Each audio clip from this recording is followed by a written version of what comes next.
melawan Argentina semalam kita akan ulas bersama dengan pengamat sepak bola M. Kusnaini.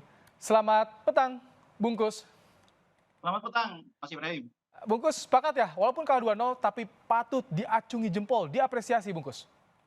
Iya, saya pikir kalau duel melawan tim sekelas Argentina, apalagi sekarang mereka berstatus juara dunia, tentu kita tidak bicara menang kalah gitu ya. Kita tahu bahwa akan sangat sulit mengalahkan Argentina, bahkan imbang pun sangat sulit. Jadi dengan mampu menunjukkan perlawanan yang luar biasa, mampu mempersulit Argentina bikin gol, mampu menciptakan momen-momen di mana pemain Argentina tegang, itu aja udah merupakan sebuah pencapaian yang baik menurut saya ya. Pencapaian yang harusnya bisa menjadi modal awal untuk timnas ini berkembang lebih jauh di masa mendatang. Oke, Bungkus tidak banyak dibahas, padahal hanya 3 kalau nggak salah yang masuk jajaran senior.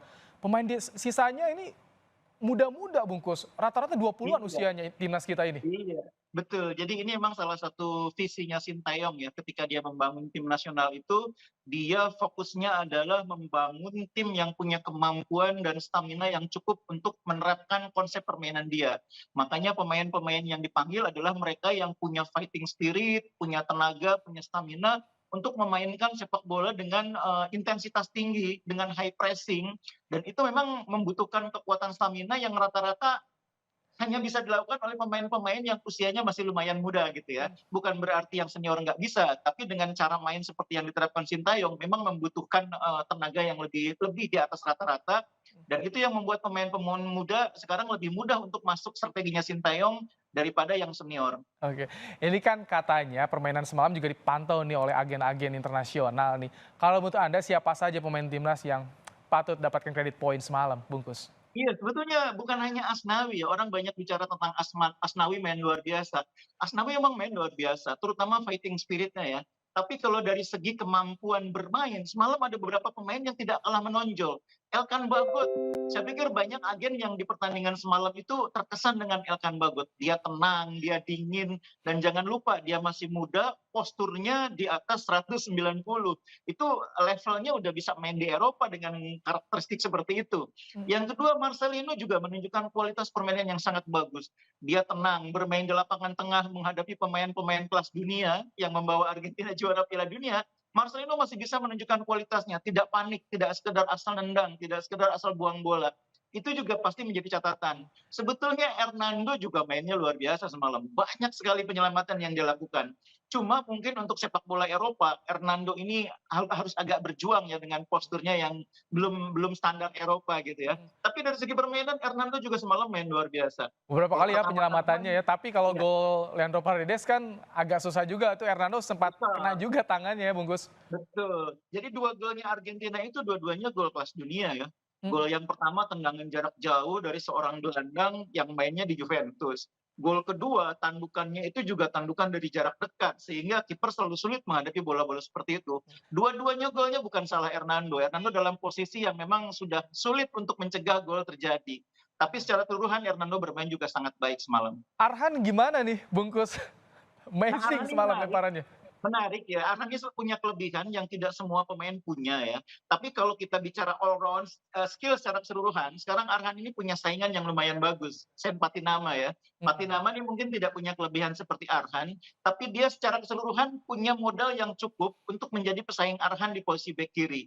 Patinama ini posturnya bagus, pemahaman bermainnya bagus, mungkin kelebihannya dia dibanding Arhan adalah fisiknya ya. Tapi memang Arhan punya kelebihan yang tidak dipunyai Sen, lemparan ke dalam yang menyerupai tendangan penjuru. Oke, Bungkus kita lihat sepanjang pertandingan muka Lionel Scaloni tampak tegang juga ya, harap-harap cemas. Tapi di akhir juga sempat memuji ya, kaget dengan Indonesia seperti ini. Bagaimana Anda melihatnya Bungkus? Jadi persepsi semua tim level dunia gitu ya, kalau melakukan tur ke Asia itu biasanya berpikir ini pertandingan untuk katakanlah sekedar apa ya, meningkatkan popularitas timnya gitu ya. Jadi dia tidak membayangkan bahwa yang dihadapi ini lawan yang bermain seolah-olah sedang mengikuti kualifikasi Piala Dunia, kan itu yang dia bilang. Indonesia bermain seolah-olah sedang dalam pertandingan kualifikasi, mati-matian maksudnya. Iya. Sementara Argentina kan cenderung bermain lebih apa ya, lebih rileks, lebih santai, dan itu wajar karena mereka juga menjalani perjalanan yang cukup jauh dan itu butuh istirahat yang cukup dan mungkin itu tidak terlalu banyak mereka dapatkan istirahat yang nyaman itu. Hmm, Makanya mereka bermain tidak terlalu ngotot, lebih ke apa ya, lebih ke menikmati permainan. oke. Indonesia justru sebaliknya, main sangat ngotot. Mhm. PR-nya apa sih Bungkus? Kan ada kalender Piala Asia, kualifikasi Piala Dunia juga depan mata. Apa saja yang harus Iya. dibenahi, Bungkus? Iya, yang pertama stok pemain tim nasional itu harus cukup banyak ya, tidak cukup hanya punya 26 nama. Indonesia harus punya sekitar 40 sampai 50 nama, sehingga bisa membagi prioritas mana untuk kualifikasi, mana untuk FIFA Matchday, mana untuk pertandingan persahabatan, mana untuk Piala AFF. Karena tidak semua pemain setiap saat bisa dipanggil loh. Pemain seperti Erkan Bagot nanti kalau udah main di kasta kedua Liga Inggris akan sulit dipanggil. Pratama Arhan kalau nanti bisa nembus ke tim utamanya Tokyo juga akan sulit dipanggil. Jadi stok pemainnya nggak cukup kita hanya punya 26, 40 sampai 50 sehingga kita bisa mengikuti berbagai event yang cukup banyak jumlahnya itu. Yang kedua, penataan pertandingan internasional untuk tim nasional itu harus sangat baik.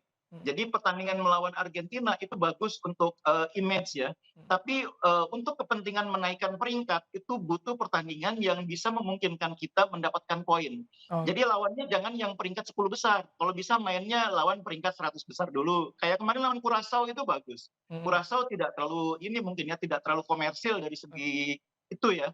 Tapi dari segi hasil itu memungkinkan kita naik peringkat.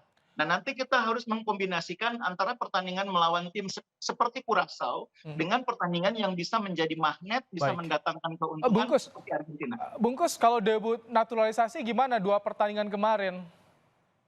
Iya, saya melihat, Patinama bermain cukup baik ya, cukup menjanjikan ya, dan saya pikir, di masa depan ini bagus untuk persaingan dengan, Pratama Arhan, dengan Edo yang sekarang juga ada di tim nasional.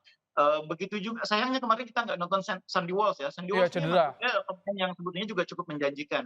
Sementara kalau Ivar Jenner, dengan Rafael Struijk, ini dengan usia yang masih sangat muda, saya pikir masih akan sangat panjang perjalanannya.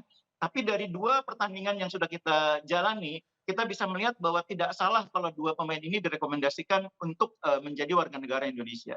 Oke, jadi dengan generasi yang saat ini harus dipertahankan ya Bungkus ke depannya agar Garuda semakin terbang tinggi? Kalau dipertahankan itu nanti pertimbangannya di pelatih melihat Oke. progres mereka. Tapi konsep, tentang bagaimana kita, membangun tim dengan materi yang seperti ini, saya pikir itu bisa menjadi rujukan ya. Artinya kita tidak boleh hanya melihat dari satu kompetisi saja. Kita juga harus terbuka untuk melihat pemain kita yang ada di kompetisi yang lain. Dan yang kedua yang paling penting Mas, saya mendorong pemain-pemain lokal kita yang punya potensi besar seperti Asnawi berani keluar. Dengan main di luar kita lihat perkembangan Asnawi luar biasa, Pratama Arhan luar biasa, Marcelino luar biasa. Banyak pemain muda kita yang potensinya besar tapi ragu untuk mengembangkan diri, menguji kemampuan di luar Baik, dan terjebak di zona nyaman. Itu yang baik. harus diubah mentalitasnya.